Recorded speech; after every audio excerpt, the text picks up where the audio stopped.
All right, we have an online lecture here on financial considerations. Before we get into it, a heads up, a disclaimer: I am not a financial professional. Um, I'm just a professor. This is not my of psychology. This is not my area. It's finance. So this is an official. This is not official financial advice. In fact, a lot of what I learned early on was from Susie Orman, who you might have seen on TV, who is a financial professional. Some of this advice is actually advice that I learned from her in her book here that I read back when I was, I don't know, 22 or 23 or so. I think this is an important lecture because, at least for me, you know, I grew up in a middle class family, and it's not finances isn't something that we really talked about a lot. And I found out as I got older that there was a lot I didn't know about finances. I'm going to pass along some of the things that I've learned and some advice. But again, keep in mind, I'm not a financial professional. This is not official financial advice, okay? Now, first thing, credit scores. Credit scores are used by lenders, for example, car lenders or car loan lenders, mortgage lenders, etc. And these credit scores determine how much you're lent and as well as your interest rate on your loan, which actually is a really important thing. And your credit score, there's different models, but basically, this is how the model typically works. 35% of your score is paying your bills on time, and that includes just the minimum payments, for example, on credit cards. Big chunk of your credit score. Uh, Another large chunk, about a third, is the total balance on your credit cards compared to your limits. Okay, so let's say, for example, you have a $5,000 credit card limit, and you have, $5,000 on that credit card, then you're using 1,000% of your credit. That's not a good thing. That's going to hurt your credit score. In general, you want to keep that total balance to your limit to 10% or less, so it's going to hurt your credit scores. So in the example of $5,000 limit, you'd want to keep it to 500, 10% or less on that card from month to month. The length of your credit card history, of your credit history, how long you've had credit cards, and it's or other forms of credit, and this is why it is helpful to open a credit card when you're young, even if you don't plan on using it, because you can use that to build up the length of your credit card history. You can also get added to, your significant other's credit card or your parents, and oftentimes that'll count towards the length of your credit card history. Normally, they look for like 5 to 6 years of credit card history to get a good score there. New accounts and recent applications for credit. So whenever you apply for a credit card or a loan, they're going to look at your credit history, and the more people look at your credit history, it hurts your score every time someone has an inquiry officially into your credit history. Um, so that's something to keep in mind as well. All right. Now, in terms of scores, again, there's different models, but generally they range from 300 to 850, with average being anywhere from 670 to 740. Generally, to get decent loans, car loans, mortgages, etc., you want to have about a 670 or higher. So that's going to be the top, I don't know, 65% or so. And here's really why having a good credit score is important, because it influences your interest rates. The better your credit score, the better the interest rate you get. And we see here an example from 2017. Let's say, for example, you want to buy a house and you take out a $216,000 mortgage, 30-year fixed rate mortgage. That's the most common type of mortgage. And 216, that's the ballpark probably where you're going to be looking at houses when you buy a house.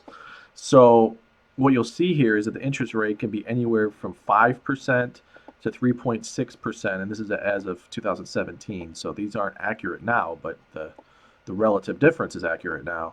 There's about, I don't know, almost a 2% difference, absolute difference in interest rate that you get if your score is 760 or above versus 620. And if it's below 620, you might not be able to get a mortgage.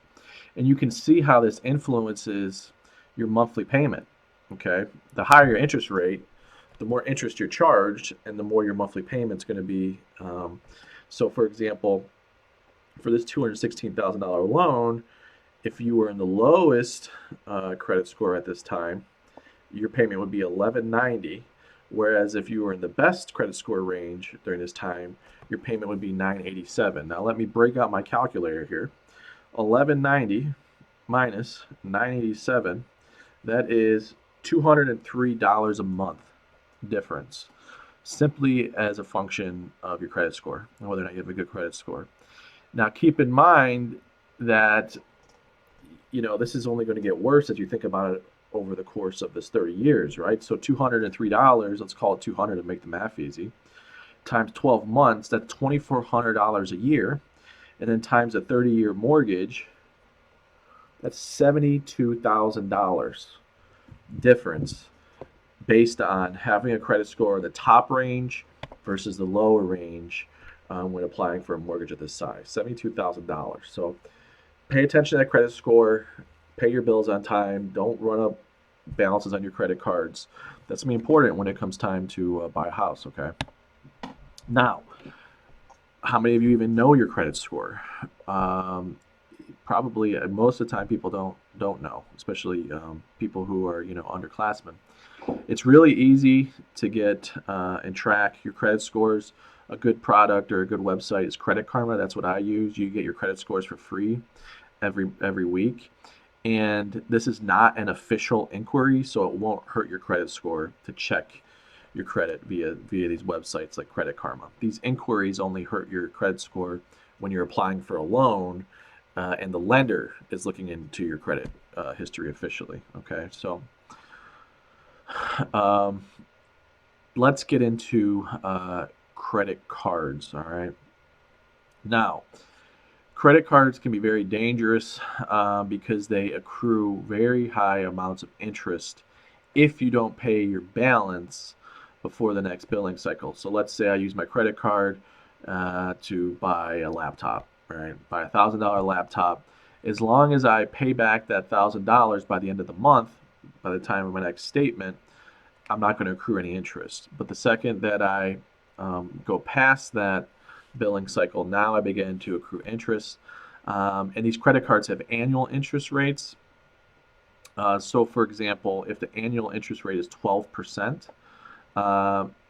then that means in a month period, if you carry a balance for 1 month, you're going to be charged 1% interest. If you carried the balance the whole year, you'd be charged 12% interest on that amount, right? So, and credit cards have really high interest rates. Right now, you're going to get, if you were to apply for a credit card right now, you're going to get an interest rate anywhere from 15 to 23%. The worse your credit score, the higher the interest rate you're going to get.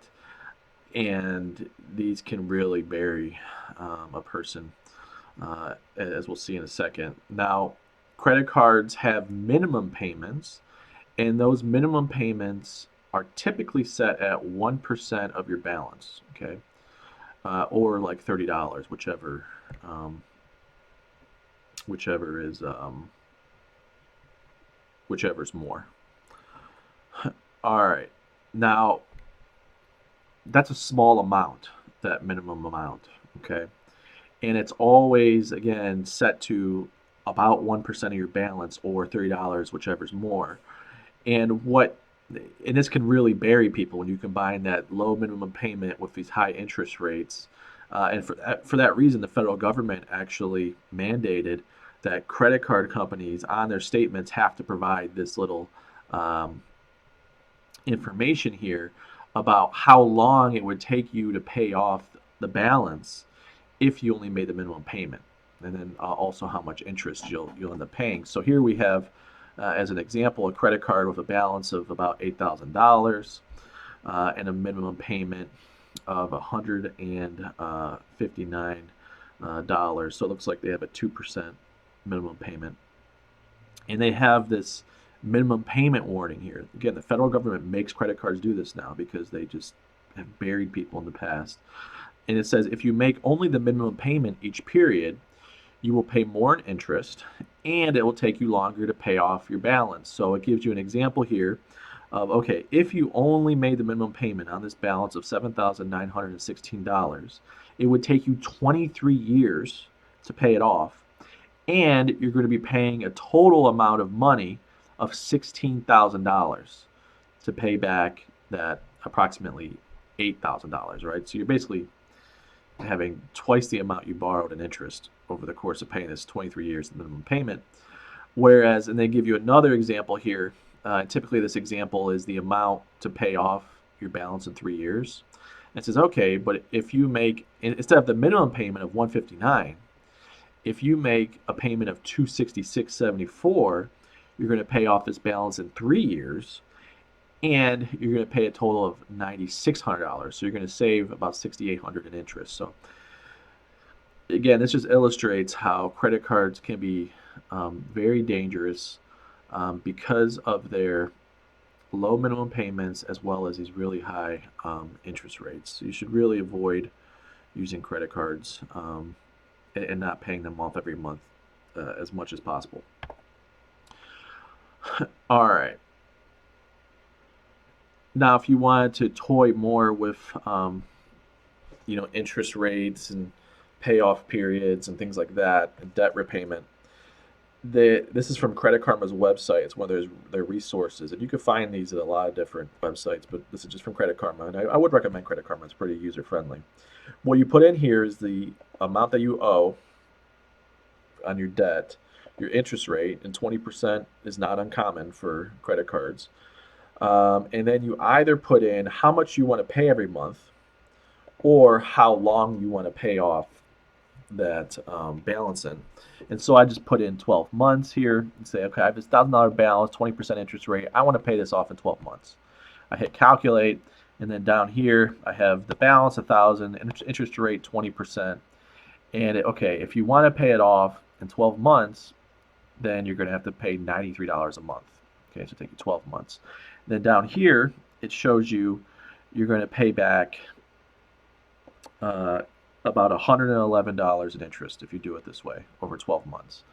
Now, let's say I have the same scenario, $1,000, 20% interest rate, and I put in that I want to pay it off in 36 months. Now I have a lower expected monthly payment of $37 to pay off this $1,000 balance.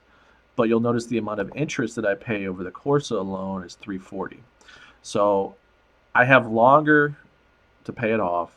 I have lower payments, but I'm paying $340 in interest. I'm losing essentially $340.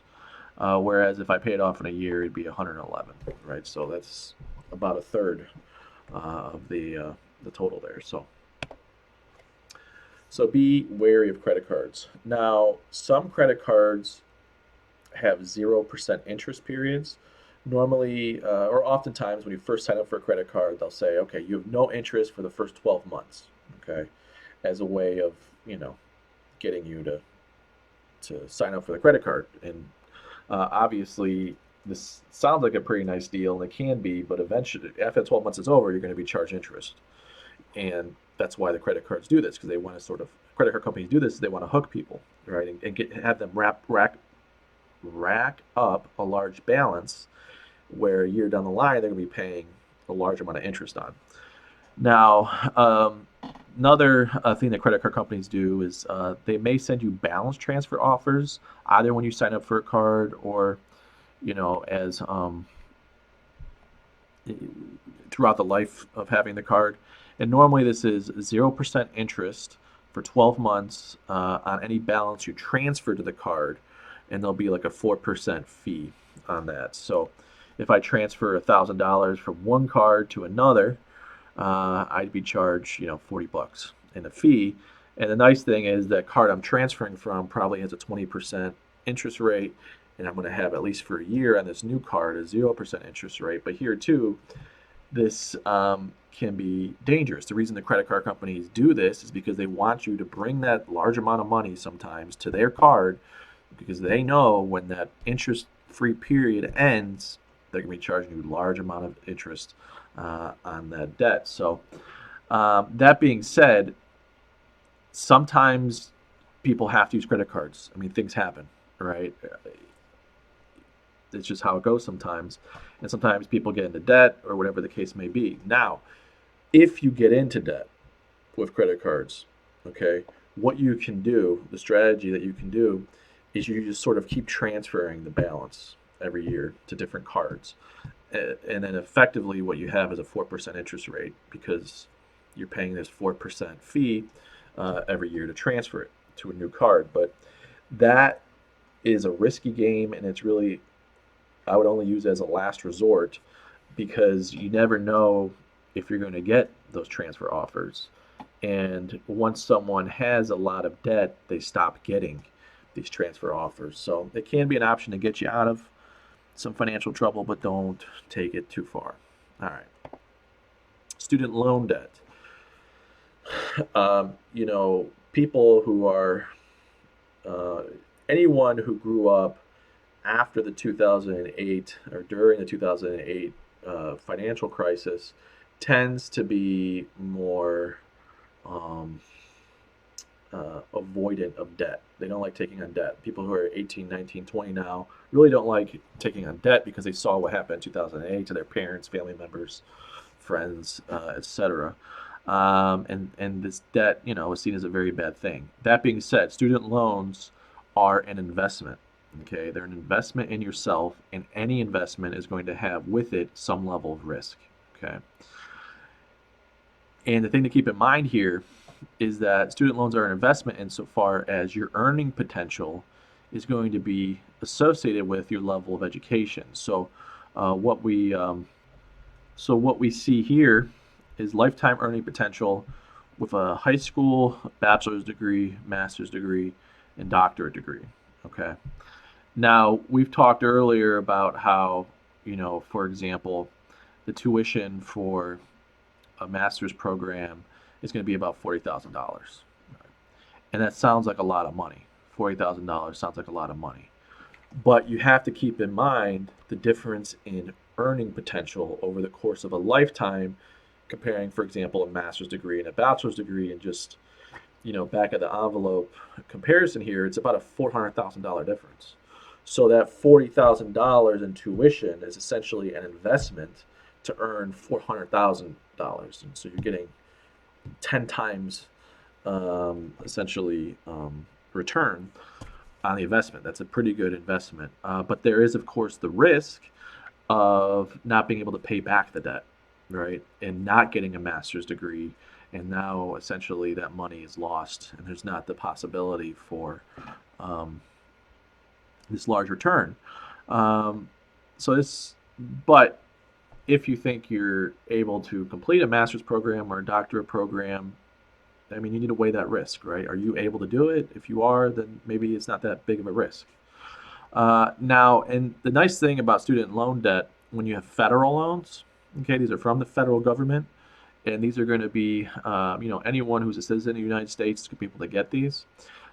Federal loans have deferred repayments, okay, when you're enrolled in school. So if you're in school, you do not have to make payments on your loans used for your tuition or living expenses.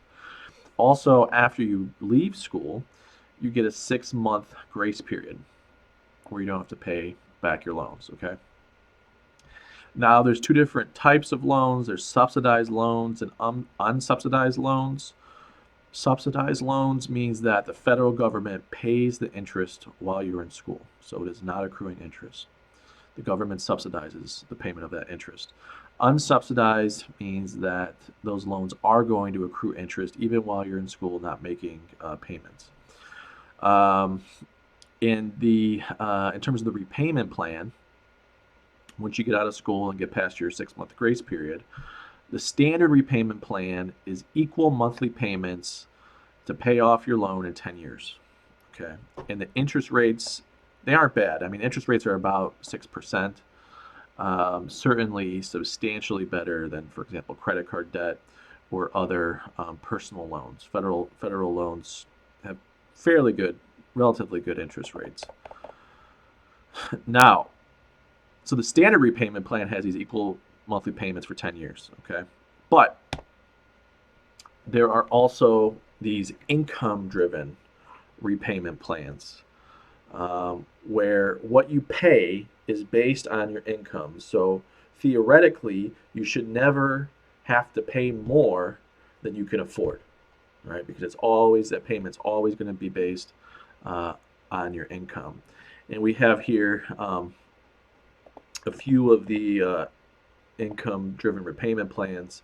Uh, so, for example, I'm on the revised pay-as-you-earn plan. That's the plan that I selected. And so my payment is 10% of my discretionary income. We'll talk about how we calculate discretionary income in a moment. And then my loans are forgiven after 25 years of qualifying repayments. So as long as I make a payment that's 10% of my discretionary income, and I do that for 25 years, it's going to be forgiven, right? So say, for example, as a completely absurd example, this is not how it works, but no one would have this much debt. But let's say I had $1 million in debt, but I only make $10,000 a year in discretionary income. Okay. As long as I pay that $1,000 a month for 20 years, I mean, that's only going to amount to, that'll amount to about $240,000. And that means that about $750,000 of my remaining loans is going to be forgiven. Okay. And what we'll see in a moment is that these loan repayment programs, these income-based loan repayment programs, become really, really, really beneficial when you pair them with some other loan forgiveness programs that we'll go over in a second. So, but first, let's talk about how we calculate discretionary income. Okay, and that's what's used to derive these payments. So, discretionary income is your income minus 150% of the federal poverty guidelines. Okay, I have here the 2019 federal poverty guidelines, and let's say that you're a single person, right? So your family size of one. The poverty guidelines for family size of one is 12,490. Okay. In other words, if you're at that number or lower, you're in poverty. Okay.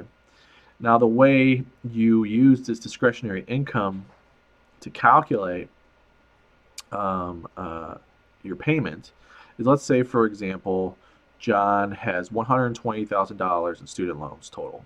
Okay. And let's say he earns $70,000 per year. Okay. His discretionary income is his salary of $70,000 minus 150% of the federal poverty guideline for one person, right? So that's 12,490 for one person. We're going to multiply 12,490 times 1.5. We get 18,735 is 150% of the federal poverty guideline. So we take his income of $70,000 per year. We subtract this 150% of the federal poverty guideline of 18,735, and we're left with 51,265. Okay, so John's discretionary income is 51,265. And now let's compare what his payments would be like under the standard 10-year repayment versus the income-based repayment. So, for the standard repayment program, that's just paying back the amount over 10 years, okay?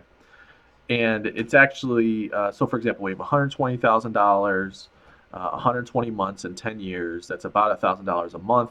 It's actually going to be higher than this because these loans are accruing interest. But just for the sake of the example, let's assume it's $1,000 a month, okay? That's what the standard repayment would be. $1,000 a month for 10 years. Now, with the pay and the repay income-based repayment programs, it's going to be 10% of John's discretionary income of $51,265, and that works out to $512 a month. Okay, so his payment is going to be half what the standard repayment is going to be. Okay, and keep in mind that as he makes more money, his income-based repayments going to be higher, right? And also, it's important to keep in mind that the longer he takes to pay off his loans, the more interest that accrues, okay? And this could be a substantial difference in how much he ends up paying over the course of his lifetime if he, because of these income-based programs. But here's where things get really interesting. When you pair the income-based repayment with a loan forgiveness program, okay? And these are really good for people in psychology, very common for people in psychology to qualify for these. All right, so for example, public student loan forgiveness. This is a big one. I'm in the public student loan forgiveness program. The way this program works is after you make 120 monthly payments, even on an income-based plan, your loans are forgiven. Okay. The catch is you have to be working for either a government or a public agency that could be local, state, or federal, or a nonprofit organization. Okay.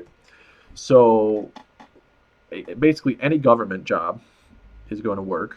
That includes schools. It includes, the VA, Veterans Affairs Bureau. It includes prisons. I mean, it includes any, courts, any government job. If you're in a government job, you qualify for this. Or if you work for a nonprofit, and that's, for example, community mental health centers, schools like John Carroll University is a nonprofit. That's why I qualify for this. Hospitals, mental health treatment centers. These are all nonprofits. So if you're working for a nonprofit or government agency, after you make 120 payments, your loans are forgiven. Okay. So let's go back to John's situation. And let's assume that he is working at a nonprofit. Maybe he's a counselor at a community mental health center or something like that. Okay. And he earns $70,000 per year. He's paying $516 per month. And let's say that his income stays at about somewhere between $70,000 and $80,000 a year, for the 10 years that he's repaying back this loan. And so we'll assume that on average his payment is about $560. Okay, and he qualifies for public student loan forgiveness. So all he has to do is make 10 years of payments at an average of $560, and the rest of his balance is forgiven. Okay, so if we do 12 times $560, that's an average of $6,700 a year times 10 years. That's $67,000 that John will ultimately pay back under the pay or repay income-based programs if he's in public student loan forgiveness like I am. So he's going to end up paying $67,000 on $120,000 in debt. In other words, about half of his debt is going to be forgiven. So again, when you pair these income-based repayment programs with these loan forgiveness programs, which are, it's easy to get that if you're in psychology and psychology fields, because it's commonly treatment oriented fields. You can get a lot of loan balance forgiven, and that includes any federal loan balance, whether it be at the graduate level or the undergraduate level. All right, so the public student loan forgiveness, that's a big one. There's other repayment programs. We have Nurse Corps if you're going to nursing. National Health Service Corps, that's another good one. This is for mental health providers working in underserved communities, inner city areas, things like that. If you just, they'll forgive like $25,000 a year for 2 years of working in one of these underserved communities. Working and getting paid. As long as you can be getting paid, that's fine. As long as you're working and getting paid in an underserved community, you can get up to $50,000 in loans forgiven. National Institute of Health has a loan repayment program for people going to research careers. You could get up to $50,000 a year forgiven for doing a year of research in particular areas related to national interests.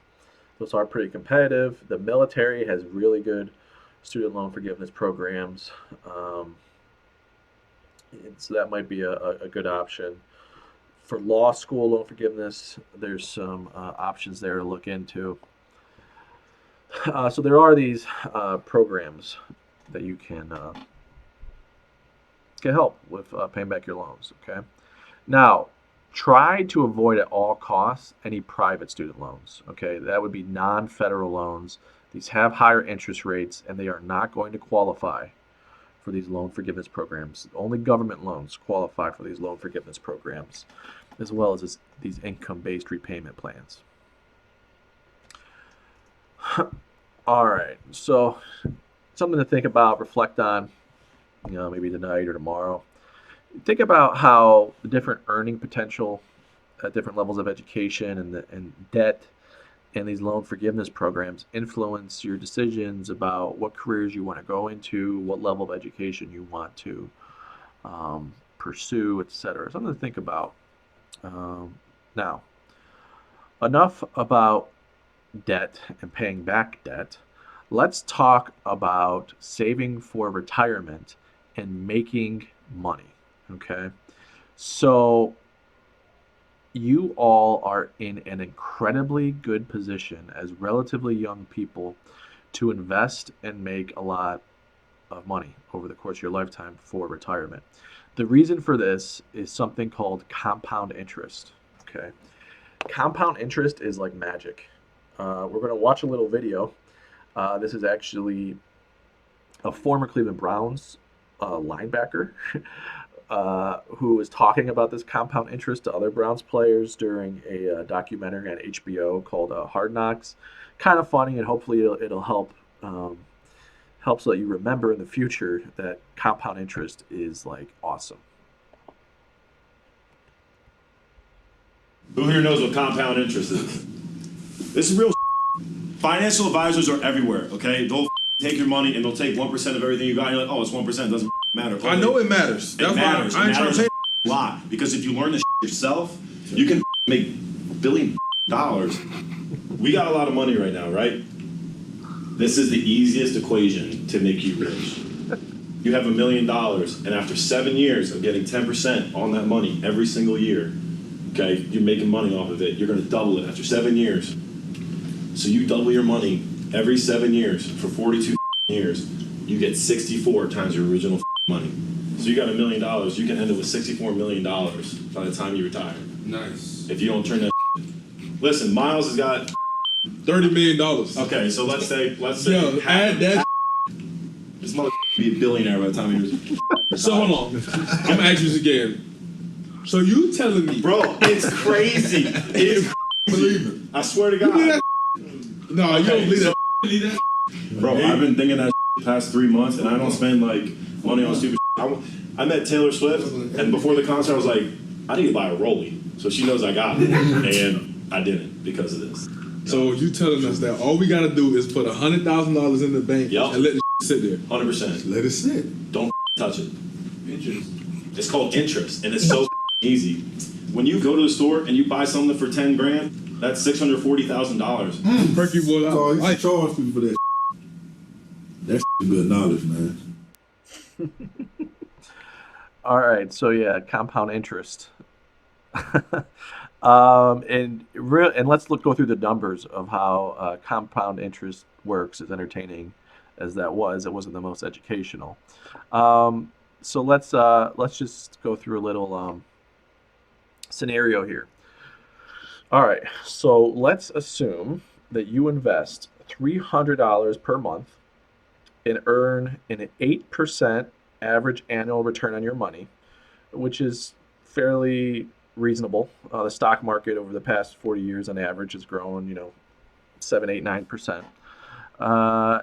If you do this from the age of 25 to the age of 40, you will have invested $54,000, and your account will be worth $104,000 because you're, getting this 8% annual return.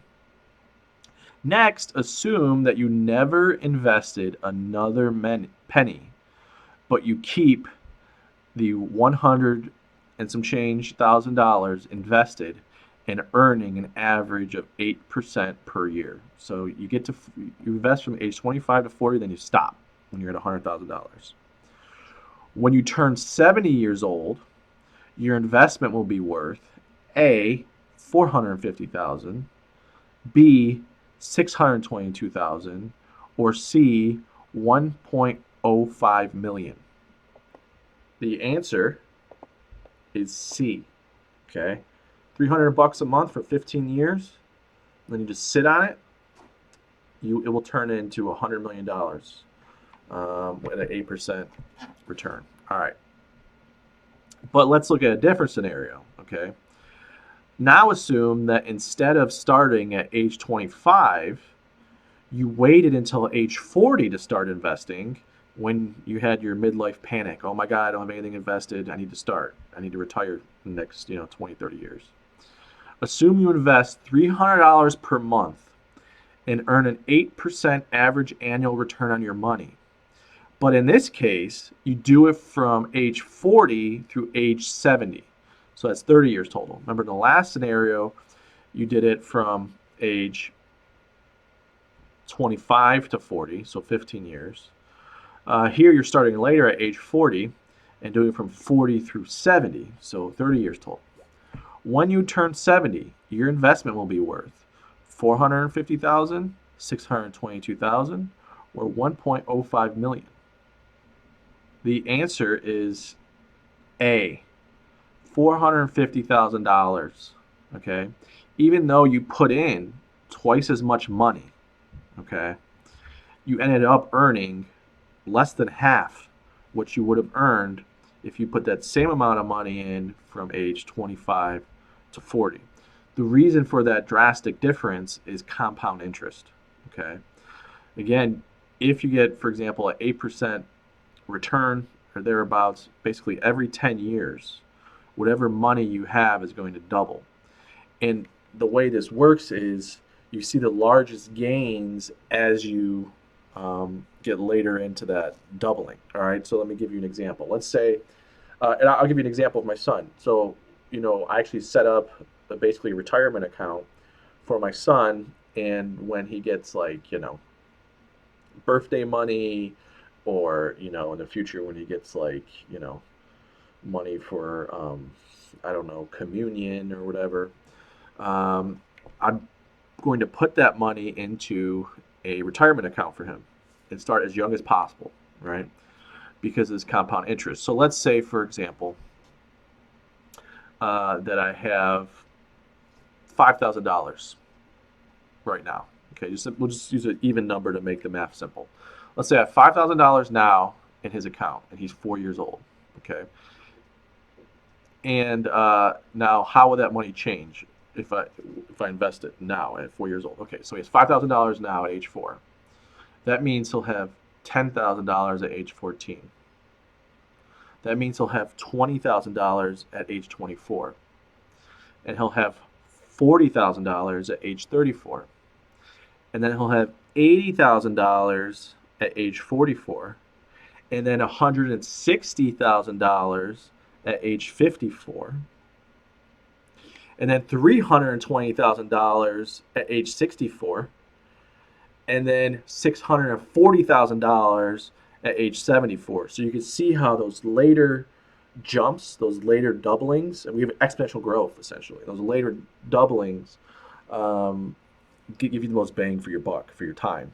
And so in his case, turning $5,000 into $640,000 over the course of 60 years of an average annual, or 70 years of an average return of 8%. Okay, so this is why you want to start as early as possible investing. These little bits of money are going to mean a lot when you get older into your 60s and 70s and you see those doublings.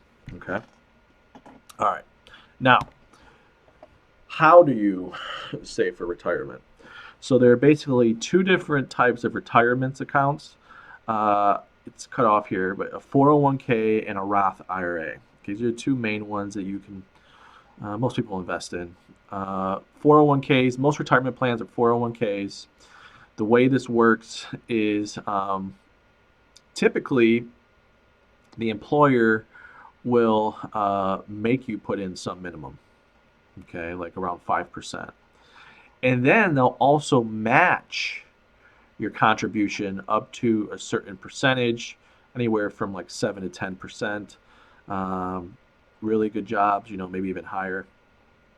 So in other words, if I get paid $100,000, they're going to put $5,000 into my retirement automatically, and then they're going to match that with another $5,000. Okay. I can elect to do more. Like let's say I want to do 10%. Okay. So okay, I'm going to put $10,000 in, and they're going to match that $10,000. So in general, what you want to definitely do is invest in your 401k at least the amount that they'll match, right? Because if I'm not investing, if I'm not investing, it's not being matched. Okay, and that match is basically me throwing away money. It's like free money that I'm throwing away. If only I put it away towards retirement, it would be matched. Okay, so always contribute at least what your employer will match. Hopefully that's pretty intuitive. Now, at least this is just my advice. Okay, now your contributions to a 401k, one nice thing about them is they're not taxed. So that's helpful. They don't go towards your federal income taxes. But when you're in retirement and when you're withdrawing from it, then it's taxed. So it's taxed in the back end when you withdraw this money from retirement. Those are 401ks. Okay, really common. Now, here is something that is sweet. Almost as sweet as compound interest. All right, Roth IRAs. So these are optional retirement accounts. Okay, so when you work for an employer, they'll have a 401k typically, and everyone who works there is in the 401k plan. And then they also might have a Roth IRA, or you can go to another investment firm and open up a Roth IRA. It's an optional retirement account. You can have both a 401k and Roth IRA. In fact, most people with Roth do have both. The main benefit of the Roth is you are taxed on your contributions, but not on your earnings. You're taxed as you put the money in, not when you take it out. Okay? That is an amazing thing because that money is going to grow. And you're going to be taxed on a lower amount if you're taxed when you put the money in. So let's go back to the example with my son. So with him, I actually have him set up with this, essentially with this Roth IRA. Okay. So when I invest $1,000, or call it, say when I invest $5,000, okay, going back to this example, I'm taxed on that $5,000. Okay. So at the end of the year, that $5,000 is included in my income, and I probably pay on $5,000, $1,000 in taxes at the end of the year. So I'm taxed when I put the money in, okay, $1,000. But it's going to grow, and then to hopefully, $640,000 or whatever we came up with earlier. And then when he takes it out, he's not going to be taxed on that $640,000. Now with a 401k, let's say I put in $5,000, and I'm not taxed on that. I don't have to pay that $1,000 at the end of the tax year for that $5,000. I'm not taxed on it. Okay, but then that grows to hopefully $640,000. Now when I take it out, I'm being taxed on $640,000. So say, for example, we assume a 20% tax rate on $640,000. That is, I'll be taxed, about, we do the math again, $640,000. That's $128,000 that I'll be taxed using the 401k if I were to take it all out at once and be taxed 20%. Much better to do the Roth and get taxed on that lower amount. So Roth IRAs are sweet. Now, a couple things about Roth IRAs. You have to be under a certain income level to contribute to them. I believe once you get over $150,000 or $200,000, you can't contribute to a Roth IRA anymore. And your max you're able to put in per year is about $6,000. So that's something to keep in mind. It also illustrates why it's good to invest in these Roth IRAs when you're young and you don't have a huge income. All right, now those are the mechanisms by which you can invest. But what do you invest in? So there's basically the three most common types of investments for your typical investor is who's saving for retirement are bonds, mutual funds, and index funds. Okay, bonds are typically very low risk investments, but they have less of a you know return on investment. And then mutual funds and index funds are a little bit more risky. So when trying to come up with your portfolio, there's some different rules of thumb about how much you should invest in mutual funds or index funds versus bonds, depending upon your age. So if you're generally what you do is you take your age, or one rule of thumb is you take your age, and that's the percentage that should be in bonds. Okay, I mean, I can tell you that myself personally, I tend to put less in bonds, but this is one rule of thumb. So if you're 20, you would put 20% of your investments in a bond. If you're 80, you would put 80% of your investments in a bond. These low risk investments. Why does that make sense? Because as you get closer to retirement, you can't take on as much risk, right? If I lose all my money when I'm 80 because the stock market crashes, there's no time to recover. I need that money now to survive on over the next period of years.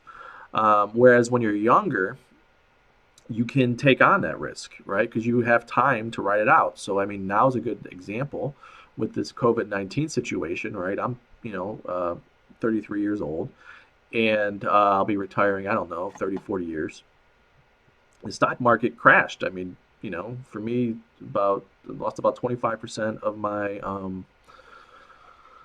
retirement savings, but the stock market is going to recover, or at least there's no reason why it wouldn't. It has every single time there's been a crash, at least so far in our history as a country. So as long as it recovers within the next, 10, 20, 30 years, I'm okay. I can ride out this wave, right? But then I also know people who are older, and if they were to take that big of a hit to their retirement at age 70, they don't have time to write it out. They're not going to be able to recover, right? They need that money now to live off of. So that's just a general rule of thumb. Another general rule of thumb is to diversify your investments into multiple sources. So it would be a bad idea, for example, to put all your money in one stock. Okay. Why is that a bad idea? Because if that one stock tanks for some reason, you are screwed, right? But if I have my money in multiple different sources, and one stock, goes down, well, maybe another goes up, and it sort of all bounces each other out. I don't take as big of a hit. I don't take as much risk, really, if I've diversified my investments. And so mutual funds and index funds are super easy ways to do this, to diversify your funds. Mutual funds are managed by somebody who picks these different stocks, and they charge you a fee for doing this, typically 0.5% to 1.5% of your earnings, which doesn't sound like a lot, but it adds up over time. Whereas index funds are unmanaged. And basically, they'll invest in every single stock in an index. So you might have heard of the Dow Jones Index, the NASDAQ, or the S&P 500. The way index funds will work is it'll invest in, for example, in every S&P 500 company equal to their share of the market. So it just basically your returns are going to perfectly model essentially the S&P 500's returns. These have the lowest fees, typically less than 0.5%, some as low as like 0.1%, which again, in the long run actually matters quite a bit.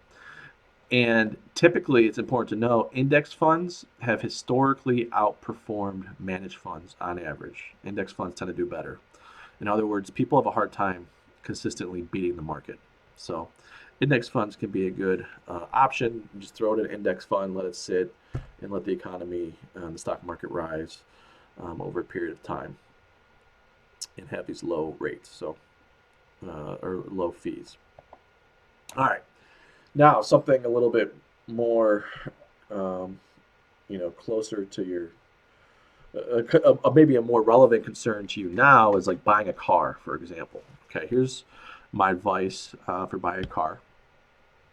Avoid leasing, okay? Because when you leasing is sort of like buying an apartment, or excuse me, renting an apartment, right?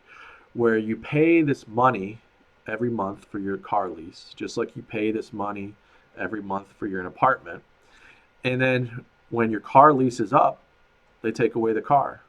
And when your apartment lease is up, you don't live in the apartment anymore, right? And all of that money that you've paid towards the lease, you don't have anything to show for it, right? Whereas if you buy a car, right, and you make your payments every month, and then after 3 or 4 years, you own the car, right, and you'll have it for the next few years. Again, if a lease, after those 3 4 years of payments, they take the car back, and then you got to lease again. So you're constantly having to make these payments. Another thing to keep in mind is expensive cars are also more expensive to repair. So you might be thinking like, oh, I'm going to buy this, this 2009 BMW, and I got a good deal on it, and it's such a nice car. Yeah, but the problem is that it's really expensive to repair a 2009 BMW. Okay, the parts are much more expensive. And particularly if you're buying an older model of one of these expensive cars, you're more likely to need repairs. So try to avoid expensive cars for multiple reasons. Now, buying a new car is one of the worst investments you could ever make because of how quickly the value depreciates. Okay, so for example, when you buy a new car, let's say I spend, I don't know, $20,000 on a new car.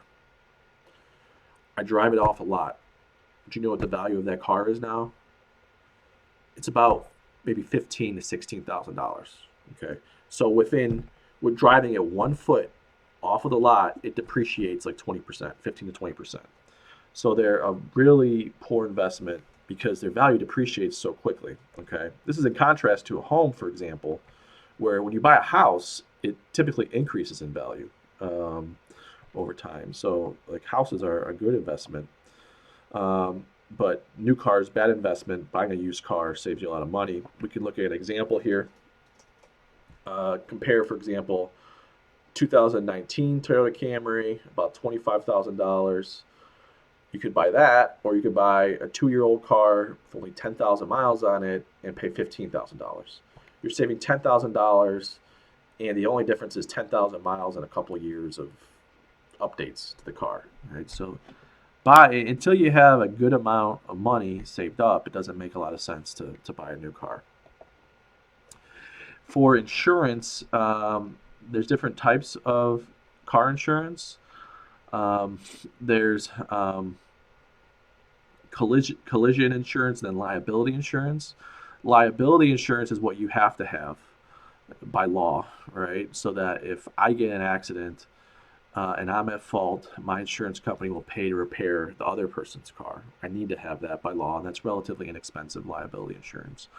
Collision insurance is when if I get in an accident, let's say I hit a tree, then my insurance company will pay to have it repaired, right?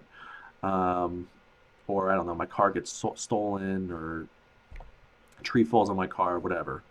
Then the insurance company will pay for it to be repaired, okay? Collision insurance is going to cost, I don't know, probably about twice as much as liability, maybe more, depending on the car. And here's the thing, if your car is a very low value, like less than $2,500 in value, it may not make sense to have collision insurance because you're going to have a deductible, typically anywhere from $500 to $1,000.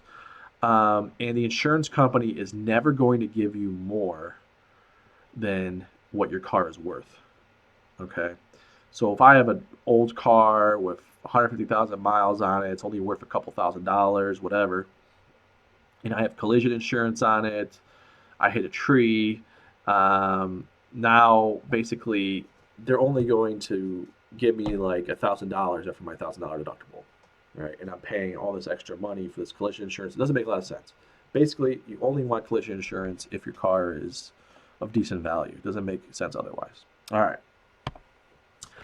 All right, finally, buying a home. Okay, it's a complicated thing, but there are a few general tips. In general, buying a home is a good investment. Um, First of all, it's better than renting, right? Like we talked earlier in the context of leasing a car. When you rent an apartment, your money, your 700, 800, $900 a month is just going nowhere, right? Whereas when you buy a house and you put that 700, 800, $900 a month into a car payment, it's going towards something that you own and that you'll eventually pay off, and that eventually becomes an asset for you. And then also, homes increase in value typically over time, so it's also an asset that's increasing in value. In general, it makes sense to buy instead of rent if you're going to stay in a place 3 or more years. Um, yeah, and the reason for that is because whenever you sell your house, the realtors take a certain cut. So it doesn't make a lot of sense to sort of like you wouldn't want to buy a new house every year because they'd be taking that cut every year. So about 3 years before, if you're going to stay in an area about 3 years, it makes sense to buy a home if you can versus renting. All right, now mortgage interest rates, okay, have a big impact. As we talked about at the beginning of this lecture, to get the best interest rates, you're going to want a strong credit score. That's why you want to work on that now. And then also have a high down payment. The higher your down payment, typically 20% of the value of the house or more is optimal. The higher your down payment, the lower your monthly interest rate. So try to save up money for that down payment. Get your credit score high. And then finally, when it comes to buying a home, my suggestion would be work to have a fun and productive life, not to make a mortgage payment on a house that you can barely afford. Okay, your house payment and taxes and all that are going to be the largest proportion of your costs your living costs. And if you start out and you want to buy this huge house, this $500,000 house, whatever, it's tough when that's half of your income is going towards your house, right? Then you can't really go on vacations. You're barely making your payments, making ends meet, and you're living in a beautiful house, but you can't live a good life. So have it, buy a house that you can afford. That would be an advice, something of a reasonable mortgage payment, and then you can, live a fulfilling life. You can buy a new car. You can go on vacations. You won't have to deal with debt. You can save more for retirement. So anyway, so that's it for financial considerations. Again, I'm not a financial advisor. This isn't official advice. I'm just a psychology professor and a guy who's read a few books on this. So, but this is some general things to look into more. All right.